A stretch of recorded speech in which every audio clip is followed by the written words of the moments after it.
मखदूम अशरफ समनानी किसी छुपे हुए शहजादे का नाम नहीं है, हिंदुस्तान की मांग का नाम है। मांग ना हो तो कोई खूबसूरती नहीं है। महबूबे सिमनानी, शाह सिमना, उस आस्ताने का ये शहजादा सैयद अशरफ, रईस अशरफ। आपको ऐसा लग रहा होगा कि इनकी फजीलत में मैं बयान करने के लिए खड़ा हूं। आमतौर पर मेरी आदत नहीं है, लेकिन मैं हकीकत बोलने का हमेशा आदी हूं। उसकी वजह भी है। अभी नाज़िम इजलास आपसे कह रहे थे, नाज़िम इजलास ये बात कह रहे थे, ये किस तरह से निडर होकर के बात बोलते हैं, मेरी बात नहीं है। आप मुंबई चल करके देखें, मोइनुल मशाइख जिस वक्त चाहे, जिस मामले पर चाहे खुल करके बोलते हैं। या अगर मैं बोलता हूं, बात सिर्फ इतनी है मेरे अजीजों, हक बोलने के लिए खून साफ होना चाहिए और माँ बाप अच्छे होने चाहिए। नारे तकबीर, नारे रिसालत, उर्से सरकार शाह मीरा, मुहाफिज़े नामूसे रिसालत। हलाल खून हो और माँ बाप सही नस्ब के हो। हक बोलने में डर किस बात का है, खौफ किस बात का है? मैं बात इसलिए कह रहा हूं, कोई अगर किसी देहात से, किसी जगह से निकल करके आया हुआ होता, हालात का मारा हुआ होता और आकर के किसी जंगल में कोई घर बनाने की कोशिश कर रहा होता, तो तुम ये कहते बांग्लादेश से आया है बेचारा, बर्मा से आया हुआ है बेचारा। ये उस आस्थाने से आया है जहां वक्त के बादशाह भी अपनी निस्बत पर फख्र करते हैं। शाह सिमना का सैयद रईस अशरफ को क्या कमी थी? क्या माँ बाप कमजोर थे? क्या खानदान कमजोर था? क्या उनके पास नस्ब की कमी थी या दौलत की कमी थी? कुछ न हो करके अगर सब छोड़कर एक जंगल में आकर आबाद होता है, यह आले रसूल की शान है, यह आले रसूल की शान है। इसलिए मैं आपको बिला मुबालगा ये बात कह रहा हूं। मुझे फख्र है इस बात के लिए, क्योंकि मेरे बाप ने बचपन से हमें 3 चीजें सिखाई है जो रसूल पाक की हदीस है। मेरे आका ने फरमाया, अल्लिमू औलादकुम सलासा खिसाल, हुब्ब नबिय्यिकुम व हुब्ब अहली बैतिही व तिलावतल कुरआन। मेरे आका ने फरमाया, अपने बच्चों को 3 बातें सिखा करके जाना। नंबर 1, अपने नबी की मोहब्बत सिखाओ। नंबर 2, नबी की अहले बैत की मोहब्बत सिखाओ। और नंबर 3, कुरान पाक सिखा कर जाओ। हमें बचपन से हमारे माँ बाप ने ये तालीम दी है, इसीलिए आप इस चीज को महसूस करें। मेरे लिए जो सरमाया आखिरत है, जिसको मैं समझता हूं, यही वो मिंबर है जहां मेरे इधर भी उधर भी वो सादात बैठे होते हैं जो करंट से ज्यादा मुझे पावर दिया करते हैं। आज आपको क्या लगता है मेरे बाजुओं में जो ताकत नजर आती है, एक ही वजह है, मेरे बाप ने अहले बैत के कदमों में बैठना सिखाया है, उनका एहतराम सिखाया है। और मुझे इस बात पर नाज है, हजारों कोशिशें कर ली दुनिया ने मुझे झुकाने की, मुझे झुकने नहीं देता धर्म ज़हरा के बच्चों। नारे तकबीर, नारे तकबीर, नारे रिसालत, नारे हैदरी। अल्लामा मुफ्ती सलमान आसारी, अल्लामा मुफ्ती सलमान आसारी और से सरकार शाह मीरा, लब्बैक लब्बैक लब्बैक या रसूल अल्लाह, लब्बैक लब्बैक या रसूल अल्लाह, लब्बैक लब्बैक लब्बैक या रसूल अल्लाह। मैं उन चीटरों से कहना चाहता हूं जो अपने जमात में बैठकर गद्दारी करते हो, अगर तुम्हें अहले बैत के चेहरों पर भी निफाक है, इनकी मोहब्बत में तुम्हारे अंदर बुग़्ज़ है, तो फिर अपनी आखिरत का सोचो, अपनी आखिरत का सोचो। किसके पास जाओगे, किसके पास जाओगे? आपको पता है उमर इब्ने खत्ताब व अमीरुल मोमिनीन, जिसके रौब से कैसर और किसरा कांपते थे, हजारों नहीं लाखों का लश्कर एक नाम से थर्राता था, लेकिन वही वक्त का खलीफा अमीरुल मोमिनीन उमर इब्ने खत्ताब जिस वक्त मिंबर पर खड़े होकर मस्जिद नबवी में खिताब कर रहा है, रसूलुल्लाह का बेटा हम गरीबों का गमगुसार हुसैन आजम तशरीफ लाते हैं। मस्जिद में आकर मिंबर पर देखा और कहा, मेरे बाप के मिंबर से उतर जाओ, अपने बाप के मिंबर पर जाओ। ये किसने कहा? हजरत उमर ने। ये नहीं कहा बच्चा कहां से आ गया। हुजूर के इंतकाल के बाद अहले बैत का सिलसिला खत्म हुआ, फौरन वक्त का खलीफा उतर आता है। अमीरुल मोमिनीन मिंबर से नीचे आ गए, घुटने जमीन पर रखा, घुटने जमीन पर रखा और कहा, शहजादे आपने बिल्कुल सच कहा, यह मिंबर आपके बाप का है, यह आपके नाना का है। मेरे बाप का कोई मिंबर नहीं, उमर के पास जो कुछ है वो आपके नाना का है, जो कुछ भी है वो आपके नाना का है। खाते हैं इनके घराने का, भोगते हैं इनके घराने पर। ये न मिजाज फारूकी है, न ये मिजाज सिद्दीकी है। आपको मैं बताऊं, फिर हजरत उमर ने क्या कहा, अगर शहजादे आप इजाजत दे दें तो मैं मिंबर पर चलूं। उनके सामने बोलने की जसारत किसकी थी? लेकिन रसूलुल्लाह की आल हमारे लिए सरमाया आखिरत है। ये नबी पाक की आल की मोहब्बत ईमान की अलामत है। बेटा उमर फारूक रदी अल्लाह ताला अन्हु का है, आम नहीं है, वो भी सहाबी रसूल है, सहाबी रसूल हैं। बाहर किसी मामले में तकरार हो गई इमाम हुसैन के साथ, वो हजरत अली के बेटे, ये हजरत उमर के बेटे। आपको ऐसा लगता हो तो सुनो, हजरत उमर तो खिलाफत पर थे, हजरत अली नहीं थे उस वक्त। हो सकता है छोटी उम्र में कुछ बहस हो गई, बहस होने के बाद ये तकरार हुई तो इमाम हुसैन ने अब्दुल्ला बिन उमर, हजरत उमर के बेटे को सिर्फ इतना कहा, तुम मेरे से क्या बहस कर रहे हो, तुम्हारा बाप मेरे नाना का गुलाम है, तुम्हारा बाप मेरे नाना का गुलाम है। हजरत उमर के बेटे को यह बात लगी कि कैसे मुझे ये टॉन्ट, कैसे मुझे ये ताना। दौड़ करके आए हजरत उमर के पास, कहा बाबा आज अली के बेटे हुसैन ने क्या कहा पता? कहा क्या कहा बेटा? कहा हमारी तकरार हो रही थी, इसमें उन्होंने बुला करके मुझसे ये कहा कि तू मुझसे किस बात पर लड़ता है, तेरा बाप तो मेरे नाना का गुलाम है। हजरत उमर ने कहा ऐसा कहा उन्होंने, ऐसा कहा? कहा सच कह रहा हूं बाबा, ऐसा ही कहा। कहा बुला ला हुसैन, बुला ला। तलब किया गया, इमाम हुसैन को बुलाया। बेटा हजरत उमर का, हो सकता है उस वक्त उनको ये ख्याल हो कि शायद जज्र तौबीक हो जाए, डांट डपट हो जाए। हजरत उमर आते हैं, कहते हैं ए हुसैन इब्ने अली, ये मेरा बेटा जो कह रहा है क्या ये बात सच है? क्या आपने इसको ऐसा कहा कि तेरा बाप मेरे नाना का गुलाम है?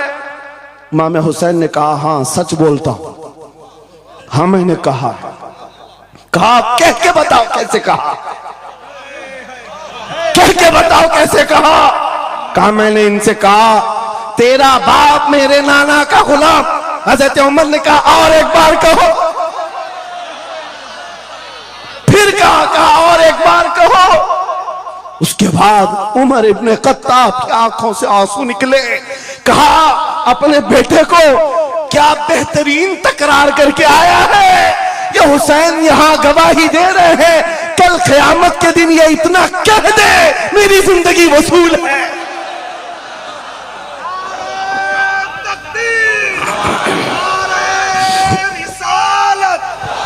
हुब्बे आले मोहम्मद, हुब्बे आले मोहम्मद, नारे तकबीर, नारे रिसालत।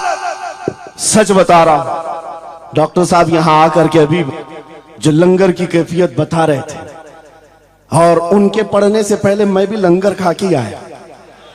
आपको एक सच्ची बात बता रहा हूं, शाह मीरा के सामने मिंबर पर बैठा हूं, मुझे आखिरी वक्त तक ये ख्याल नहीं हो रहा था कि मैं किस बात पर बात करूं, मैं बयान किस चीज पे करूं। मैंने जो कुछ शुरू किया था शायद ये शाह मीरा ने मुझसे बुलवाया। अब सुनो, जो कुरान पाक की मैंने आयत पढ़ी, रब ने फरमाया वअतसिमू बिहब्लिल्लाहि जमीआ, ऐ लोगों सब के सब अल्लाह की रस्सी को मजबूती से पकड़ो। अल्लाह की रस्सी क्या है? क्या यह आसमान से नीचे लटकती है? कोई रस्सी है जिसको पकड़ना है? मुफस्सिरीन से पूछो, कुरान की तफसीर करने वाले कहते हैं अल्लाह की रस्सी मुहम्मदुर रसूलुल्लाह है और उनकी अहले बैत है। उनके अहले बैत को अल्लाह की रस्सी कहा गया है। सबके सब मिलकर के अगर इस रस्सी को पकड़ ले, मेरे अजीजों, ये इख्तिलाफात, ये इंतिशारात, ये जिस कदर आज हमारे दरमियान तफर्रुकात शायद नहीं होते। हमारा मरकज, हमारा मावा, हमारा मलजा एक ही है। इस मिंबर ने आज लोगों को यह सिखाने की कोशिश की है, तुम जिस तरह मशरब और सिलसिलों में बट करके ये समझते हो कि मेरा खित्ता अलग है, इसका खित्ता अलग है, मेरे अजीजों, ये एक पूरा सिलसिला है। 700 साल पुराना सिलसिला, 700 साल पुराना सिलसिला, मगर इस मिंबर पर बैठ करके इश्क मोहब्बत के नारे लगवा रहे हैं। वजह यह नहीं है कि यहां की कोई पब्लिसिटी है, बल्कि यह बताना है इसलिए कि अहले बैत ही ये जानते हैं जो हमारे नाना की कदर करेगा, हम जिंदगी भर उसकी कदर करेंगे। आपको क्या लगता है आला हजरत का नाम, उनके मसलक का नाम रोटी सेकने के लिए लिया जाता है? मेरे अजीजों, आला हजरत का नाम, मसलक आला हजरत का नाम इसलिए लिया जाता है, डाल दी कल्ब में अजमत मुस्तफा सैयदी आला हजरत पे नारे तकबीर, नारे रिसालत, इश्क मोहब्बत, इश्क मोहब्बत, इश्क मोहब्बत, इश्क मोहब्बत, उर्से सरकार शाहे मीरा। मुझे मेरे मुर्शिद गिरामी हुजूर ताजुश शरिया रहमतुल्लाह ताला अलैह एक बात कह करके मिस्र भेजे थे। जाने के वक्त कहा था नाम की कोशिश मत करना, हुजूर का काम करना। और उन्होंने ये शेर पढ़ करके कहा था, आखिरी महफिल थी उस वक्त, मेरी तालिब इल्मी के जमाने की बात कर रहा हूं, ये पढ़ करके बयान किया था। आला हजरत को देखना, उन्होंने ये खुद कहा है, बेनिशानों का निशान मिटता नहीं, मिटते मिटते नाम हो ही जाएगा। आला हजरत उस सिक्के राइजुल वक्त का नाम है जिसने हर दिल पर राज किया, हर खानकाह पर राज किया है। मेरा एक जुमला मैं अक्सर मजमों में कहता हूं, अक्सर तकरीरों में कहता हूं, एक बात समझ करके चलो शाह मीरा के उर्स में आने वालों, मेरा एक फार्मूला सुनना है। अगर इज्जत चाहते हो, वकार चाहते हो, ये जुमला याद करो, उनकी बात करो, हर दिल पे राज करो। बस रसूलुल्लाह की बात करो, हर दिल पे राज करो। आज हमारी जो इज्जत है मेरे अजीजों, ये खानकाह है अशरफिया और यहां खानकाह है शाह मीरा है, जिनके सामने मैं खड़ा हूं। लेकिन आपको मैं बताऊं, मैं अपनी किस्मत पर फख्र करता हूं। यही वक्त होगा, कल की रात में माररा मुतहरा में मौजूद था, वहां सादात किराम के सामने अजीजा ने गिराम, ये अहले बैत अतहार के इन तमाम मिंबरों का सफर करते करते हमें एक पावर मिलता है, ताकत मिलती है। और आला हजरत का वो मिशन समझ में आता है कि आला हजरत ने रसूलुल्लाह के दरबार की नौकरी की थी। मेरे आका की दरबार की नौकरी का सदका अल्लाह ने उन्हें ऐसे अता किया है। मैंने मिस्र जाकर देखा है, अफ्रीका में देखा है, अमेरिका वगैरह हम गए नहीं, लेकिन जानते हैं जहां कहीं उर्दू बोलने वाला हो, बल्कि मैं तो अरबी दान लोगों को सुनाऊं। मिस्र की सरजमीन पर हर जुमा एक जगह मौलूद शरीफ हुआ करती थी, हम हिंदुस्तानी तलबा वहां जाते थे। मिस्र के रहने वाले उस्ताद हैं, जब महफिल मीलाद खत्म होती कहते हैं हिंदुस्तानी तलबा को खड़े हो जाओ, वो पढ़ो मुस्तफा जाने रहमत पे लाखों सलाम, वो पढ़ो। हम पढ़ते थे मगन होकर। एक बार मैंने उनसे पूछा था कि हुजूर आपको समझ में आता है ये सलाम? ये तो उर्दू में लिखा हुआ है, उर्दू बोलने वाले ही पूरा नहीं समझ पाते, आप समझते हैं? कहते हैं समझने की जरूरत नहीं, इश्क की बोली हर जमाने में हर जगह एक ही होती है। इश्क में बोला हुआ वो कलाम है, अरबी हो कि हिंदी हो, दिल को समझ में आने लगती है। मैं ये बात कहने जा रहा हूं मेरे अजीजों, उस रस्सी को मजबूती से पकड़ो, इख्तिलाफात नजर नहीं आएंगे, बात खत्म हो जाएगी। आज से 2 साल कबल एक कुत्ता यहां पर हिंदुस्तान में भौंकता था, खिंजीर का बच्चा जब नबी पाक की शान में भौंकता था, इस फकीर ने उसे ललकारा था। मेरा नाम, मेरी इमेज लोगों के सामने है, मैं वाकया तफसील से नहीं बता रहा हूं, मैं अपनी बात आपके सामने ये रखना चाहता हूं। जिस वक्त उस खबीस मलऊन को पुकारा, आपको पता है हम तो एक छोटे से इलाके से उसको पुकारे थे, लेकिन निशाना सटीक जाकर लगा और उसके बाद कुत्ता बिलबिलाया भी, मैदान में आने की बार बार कोशिश करता रहा, लेकिन अब तक वजूद नहीं है। लेकिन उसके बाद मैंने देखा है, महीना 2 महीना 3 महीने गुजरे होंगे, हर मुल्क से, अफ्रीका से, ऑस्ट्रेलिया से, न्यूजीलैंड से, अमेरिका से, हर जगह से लोगों ने मुझे मैसेज भी किए, खुतूत अरसाल किए, वहां से रिसाले भेजे और दादो तहसीन के साथ दुआएं दी। लेकिन साथ एक बात मैं बता रहा हूं, उन जमातों के बड़े बड़े लोग जिनसे हमारा कोई रिश्ता ही नहीं है, उनके बड़े बड़े अमीरों ने भी लेटर पैड में लिख करके दिया, कहा मौलाना आप बरेलवी हैं, आपसे हमारा इख्तिलाफ है, लेकिन जिस नबी पाक की शान के लिए आप खड़े हैं, हम सब छोड़कर आपके साथ खड़े होने को तैयार हैं। हम आपके सामने आज ये बात कह रहे हैं, ऐ सुन्नियों, हम तो दूसरों को बुला भी नहीं रहे, हम तो तुम्हारे इत्तेहाद की बात कर रहे हैं, लेकिन इत्तेहाद का नुक्ता एक है, जब तक तुम एक एक छोटे खूंटे को पकड़े रहोगे, हर कोई तुम्हारे साथ उलझता रहेगा। उस अजीम दरख्त को पकड़ लो जिसकी जड़ें तहतुस्सरा में है, जिसकी शाखें औजे सुरैया पर है, और वो मोहम्मदुर रसूलुल्लाह की जात। उस नाम को मजबूती से पकड़ो जिसको इकबाल ने क्या बेहतरीन अंदाज में बताया, आबरूए मां जनामे मुस्तफास्त, हम सबकी इज्जत आबरू मुस्तफा के नाम से। अगर ये बात पर इत्तेफाक हो जाए, सारी चीजें भूल जाओ, सारी चीजें भूल जाओगे। मेरे अजीजों, आज मुझे इस बात पर कोई भी आपत्ति नहीं, जरा बराबर भी झिझक नहीं। हो सकता है कुछ लोगों को ऐसा लग रहा हो कि डरे सहमे स्टेज पर आए होंगे, यहां पर बड़े बड़े खानकाह अशरफिया के सादात मौजूद हैं, उनसे हम ये बात खुल करके कहते हैं। मेरे अजीजों, हम डरे सहमे स्टेजों पर जाने वालों में से नहीं हैं, जहां जा रहे हैं खुल करके जाते हैं, और ये बात देख करके जाते हैं, जहां मेरे नबी की अजमत बोली जाएगी वहां हम अपनी गर्दनें झुका कर जाएंगे।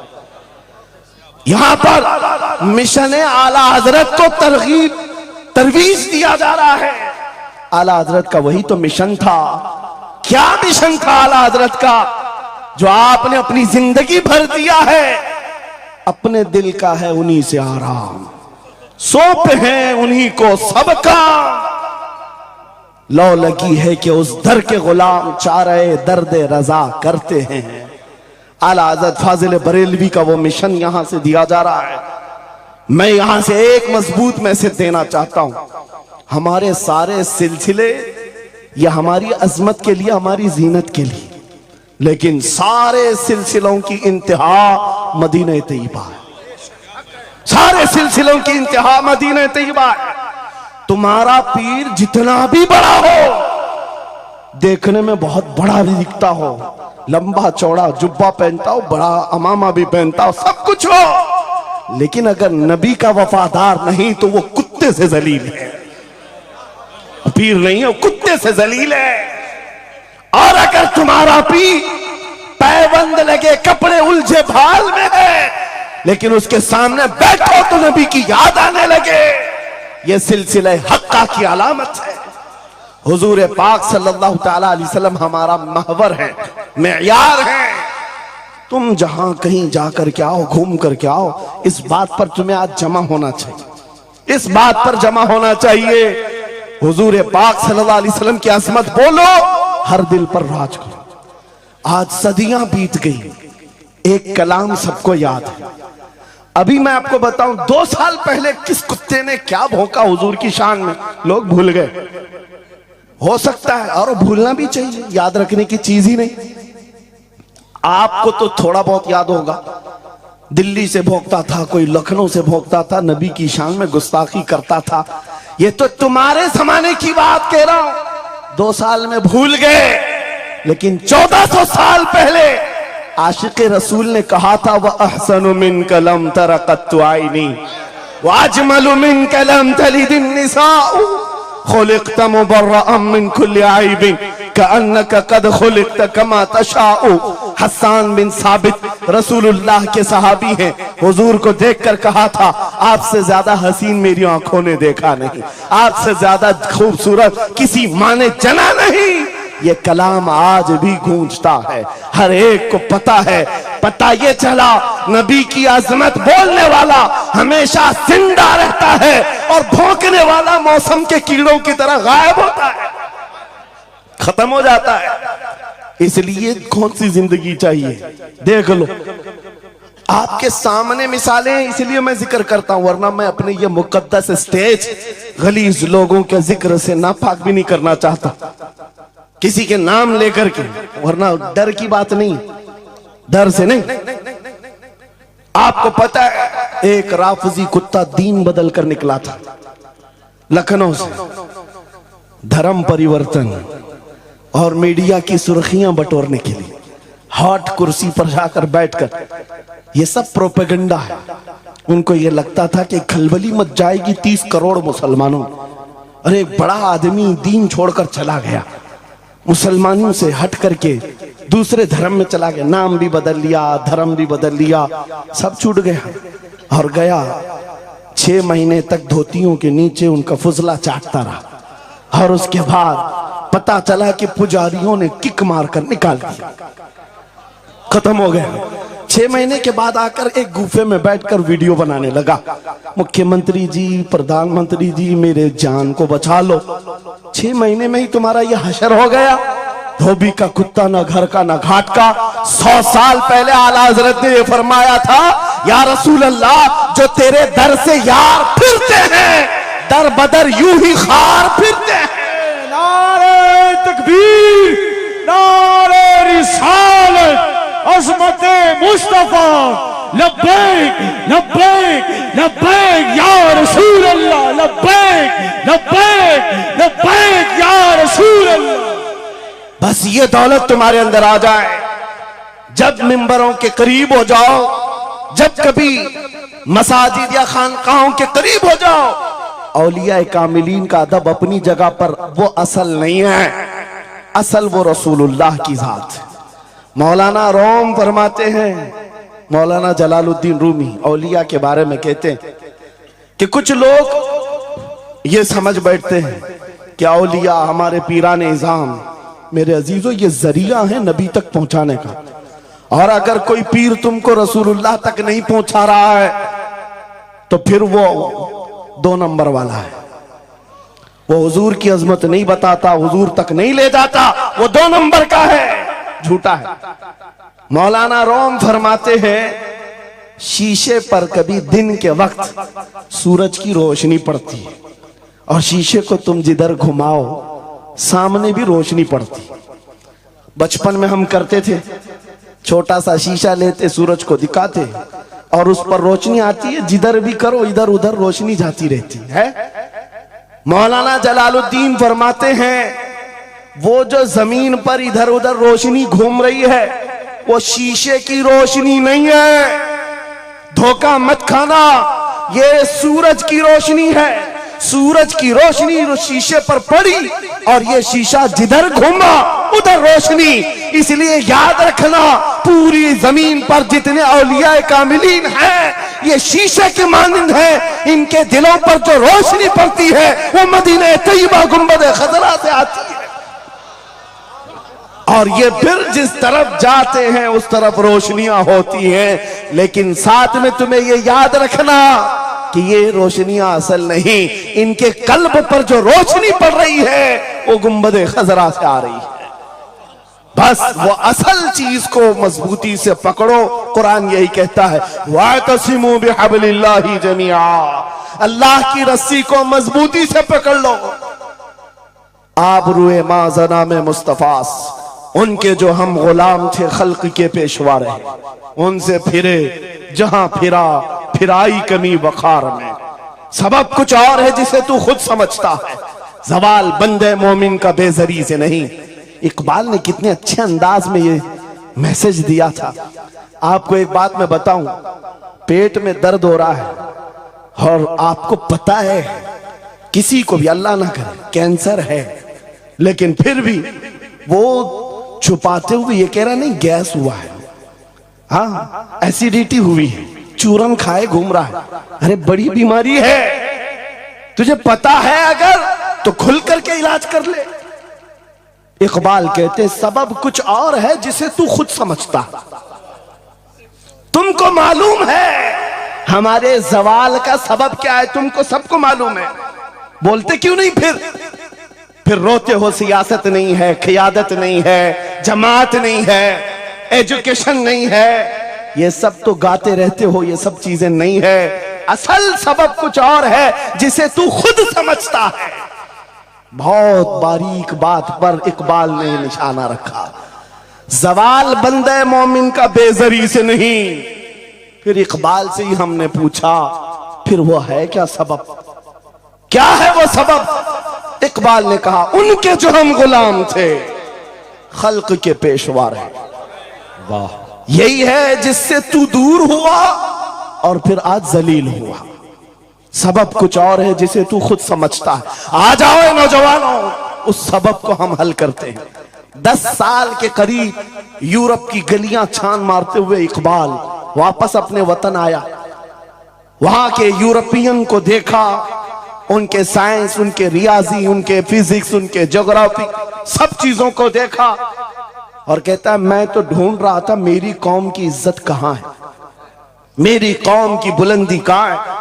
10 साल के बाद जब वापस आया, लोगों ने पूछा क्या मिला अपनी कौम की इज्जत का राज? इकबाल ने कहा मैं बहुत गौर से देखता रहा और फिर इस नतीजे पर पहुंचा, मेरी कौम के उरूज और इर्तिका बुलंदी का एक ही राज है कि मोहम्मद से वफा तूने, तो हम तेरे हैं। ये जहां चीज है क्या लौह कलम तेरे। ये उस वक्त इकबाल ने कहा था। और फिर मेरे अजीजों, इस बात को आज मैं दोहरा रहा हूं। एक बात अभी भी मैं नाउम्मीद नहीं हूं, सुन्नियों की ये कसरत। और जब आप तुम्हारे जोशो जज्बे, ये नात खानी जो है ये कोई हमारे यहाँ एक फॉर्मेलिटी नहीं है, इन नातों से तुम्हारे दिलों को इतना गर्म किया जाता है, आपको खुद अंदाजा नहीं होता। सुभान अल्लाह, आपको अंदाजा नहीं है। हुजूर की याद में तड़पना, दिल का धड़कना सिखाया जाता है। और इन मजमों के रंग को देख करके मैं नाउम्मीद नहीं हूं, अभी इसमें रमक बाकी है, रमक बाकी है। अभी मैं कहता हूं अशहदु अन्ना मुहम्मद रसूलुल्लाह सल्लल्लाहु अलैहि वसल्लम। इधर बैठे हुए भी, सामने वाले भी अंगूठा चूम रहे हैं। मैंने नाम मेरे मुस्तफा का लिया, लेकिन कहा क्या मैंने आपको कि आप भी चूमो? किसने कहा आपको कि अंगूठों का बोसा लेकर आंखों से लगाओ? किसने कहा? अरे मैंने कहा भी नहीं, ना तमहीद बांधा, इधर नाम लिया, बेइख्तियार अंगूठे उठ गए। वाह, बेइख्तियार लबों को छूम लिया तुमने, लबों से अंगूठों को चूम कर आंखों से लगाया।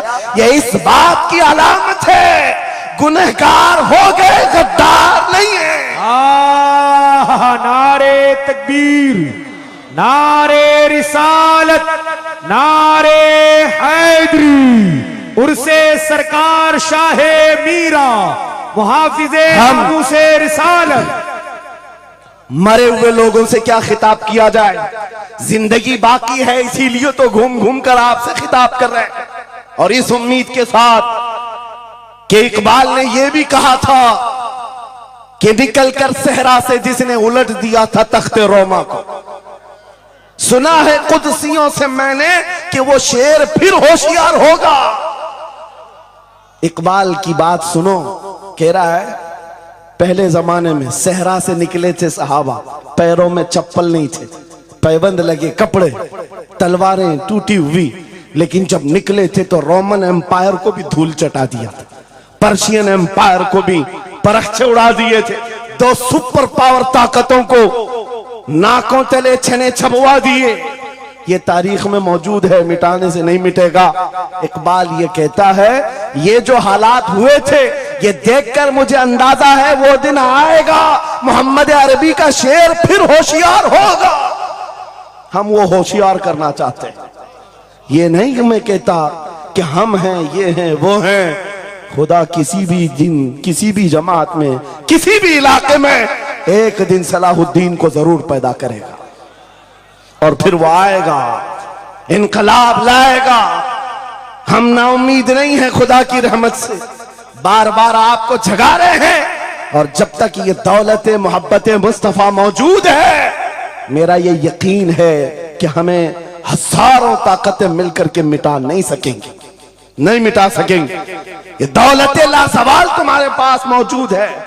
आप नहीं देखते आज हालात बड़े खराब हैं। डॉक्टर साहब हमारे मेहमान हैं, लेकिन आपको पता है यहां के हालात इनके ही पड़ोसी, बल्कि इनकी बिरादरी के लोग जो नात खां हैं, मशहूर नात खां हैं, हमसे पूछ रहे थे कि मौलाना आप जो है कुफार और मुशरिकीन के नरगे में हैं और वहां पर आप इस तरह से बोलते हैं, कैसे बोलते हैं?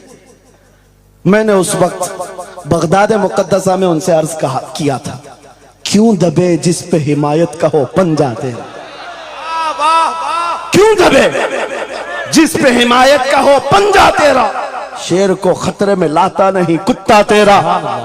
हाँ हम तादाद में कम हैं, हम तादाद में कम हैं और बड़े हालात के मारे हुए हैं, लेकिन हमें अपनी तारीख याद है। बदर में भी तादाद कम थी, उहद में भी तादाद कम थी और सबसे बड़ी तादाद तो करबला में कम थी, लेकिन फतह का झंडा आज भी करबला वालों का ही लहरा रहा है। सुभान अल्लाह। तादाद माने नहीं रखती, कभी मत जाना इन सब मामलात पर। आज जो ढकोसले पैदा किए जाते, तुम्हें मुर्दा किया जा रहा है। कुछ मत बोलो, हालात बड़े खराब हैं। इनसे पूछो तुम्हारे बाप दादा के जमाने में हालात अच्छे थे, वो भी कहेंगे हालात उस वक्त भी खराब थे, उस वक्त भी खराब थे। हरे सुबह अजल की बात कर रहा हूं, इस्लाम का सूरज तुलू हुआ कि मक्का के हालात खराब ही थे, मदीने हुजूर हिजरत करके गए, हालात खराब ही थे। मैं आपको बताऊं, मेरी फिक्र करने वाले उलमा बड़े बड़े सादा बहुत दुआ करते हैं, लेकिन साथ में ये भी कहते हैं थोड़ा सा एहतियात से, क्या आपका होना यहां कौम के लिए जरूरी। इफादा इस्तिफादा लोगों का चलता रहेगा, फायदा होता रहे। मैं एक बात कहता हूं, मैं तो बहुत छोटा सा, बल्कि मैं कोई घास के लायक भी नहीं। इमाम हुसैन का होना कितना जरूरी था। सहाबा कराम के जमाने में अहले बैत का वो सबसे बड़ा चेहरा इमाम हुसैन का होना जरूरी था कि नहीं था? उस वक्त भी ये कहा था सहाबा ने, मक्का से जब करबला जा रहा था ये काफिला, हाथ जोड़कर कहा था मौला हुसैन मत जाए, आप रसूलुल्लाह की निशानी है, आप मत जाए, आपसे खल्के खुदा को फायदा होगा। मेरे अजीजों, मैं ये बात आज कहता हूं, हमारी कोई वकात नहीं, हमारी कोई हैसियत नहीं जो ये समझता है अपनी कुटिया बचाने के लिए कि हमारे होने के बाद बहुतों का फायदा होगा। अरे इमाम हुसैन के होने से कितना फायदा होता, मगर उस हुसैन आजम ने ये नहीं देखा, बल्कि निकल करके उस मैदान में निहत्ते बच्चों के साथ चले आए थे और गर्दन भी कटा दी। ये समरा आज तक देखने को मिलता है। इस्लाम जिंदा होता है हर करबला के बाद। सुभान अल्लाह। इमाम हुसैन ने अजीम उस रुखसत पर नहीं अमल किया था, अजीमत का रास्ता इख्तियार किया, चले आए। उस वक्त भी सहाबा ने उनसे कहा था आपका होना बहुत जरूरी है, लेकिन इमाम हुसैन की नजर में यह बात थी रह लेंगे चंद साल, लेकिन लोगों के दिलों में जो नर्वसपन होगा, शरीयत की धज्जियां उड़ती हुई देख करके बड़े बड़े लोग खामोश हैं, तो आइंदा आने वाली नस्लें भी इसी तरह कंप्रोमाइज करती हुई चली जाएंगी। मेरे अजीजों, मैं आज खुल करके बताता हूं, मेरी पुष्ट पनाही करने के लिए बड़े बड़े उलमा मौजूद है, एक भी हुकूमत का कुत्ता नहीं है और ना ही जरूरत है। जब कभी पहली मर्तबा मैं तन्हा खड़ा था मुंबई की सरजमीन पर, हुजूर मोइनुल मशाइख मेरे साथ, उस वक्त भी साथ थे, आज तक है। और ये भी बात बताऊं, आपका मैं मुफ्ती होऊंगा लेकिन इनका बाबू, ये हमेशा एक ही बात, ये सारी चीजें मेरे साथ हैं, लेकिन फिर भी मैं खुल करके आपके साथ ये कहता हूं, बच्चे मेरे भी हैं, बीवी, खानदान मेरा भी है, लेकिन एक चीज सताती है आज कि अगर आज आप सबकी बातें सुन करके हम भी कहें थोड़ा जी लेंगे, हम भी 10 साल 12 साल 14 साल जो जिंदगी मिल जाए जी लेंगे, क्योंकि इनको ना बोलेंगे तो छोड़ देंगे, आसानी से रहने देंगे। लेकिन एक नुकसान हम देख रहे हैं, कल को आने वाली नस्लें पूछेंगी, कल को आने वाली नस्लें पूछेंगी, जब नबी की शान में कुत्ते भौंकते थे हमारे बाप दादा रोटियां सेका करते थे, उनके दिलों में कौन सा ईमान होगा, उनके दिलों में कैसी बुज़दिली आ जाएगी। लेकिन मेरे अजीजों, ज्यादा से ज्यादा क्या होगा, मौत तो सबकी लिखी हुई है, मेरी भी है, आपकी भी है, किसी दिन बिस्तर पर पांव रगड़ कर मर जाएंगे। लेकिन हम ये सोचते हैं जब मरना मुकद्दर है ही, यूं भी तो किसी दिन दुनिया से जाना है, नबी पाक का नाम बुलंद करके जाएंगे, नस्लें इस बात के लिए सीना चौड़ा करके कहेंगी, नहीं, सारे अगर कुत्ते भौंक रहे थे, मेरा बाप मेरा दादा नबी की शान में अज़मत रिसालत के दिफा के लिए तन्हा खड़ा था या उलमा में से कोई खड़ा था, उनके फख्र के लिए इतनी बात काफी है और उनके ईमान की हिफाजत के लिए इतनी बात काफी है। सुभान अल्लाह, सुभान अल्लाह।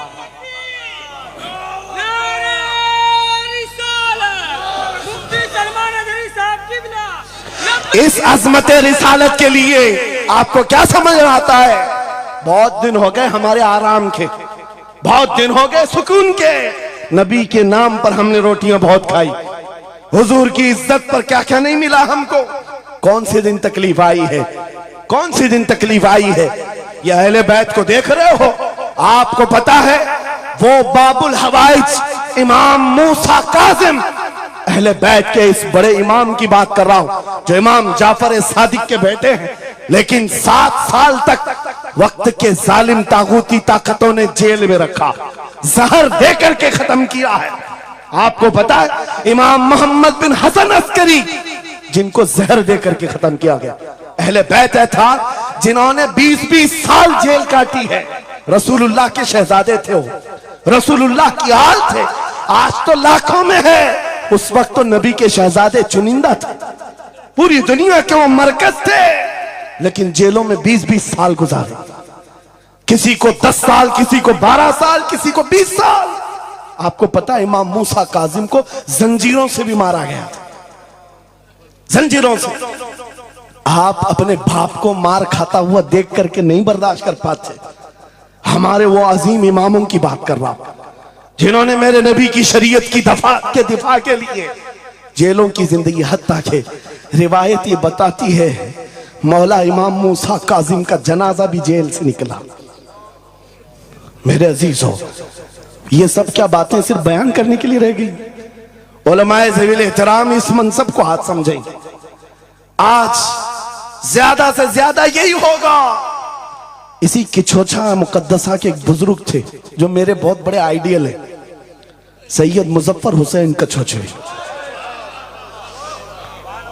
आजादी के मौके पर बड़ी मुसीबतें उठाई और इनको पकड़ करके, एक शहजादा है किछोछा मुकद्दसा का आस्ताना, और जेल में डाल दिया गया था। आपको पता है किछोछा के उस शहजादे ने एक जवाब दिया था जो मेरा फेवरेट शेर है, पसंदीदा शेर है। आपने कहा था मुजफ्फर को मुकय्यद ना समझे सैयद, मेरी असीरी भी सुन्नत आबाई है। माशा मेरी असीरी भी सुन्नत आबाई है। मुजफ्फर को मुक़य्यद मत समझ ऐसे याद। आपको पता है ये तारीख है हमारी, लेकिन सब के सब तारीख इसलिए दोहरा रहा हूं कि हमारी इज्जत उसी में मौजूद है, वहीं पर है। वापस आ जाओ उधर ही, अपनी कुटिया बचा कर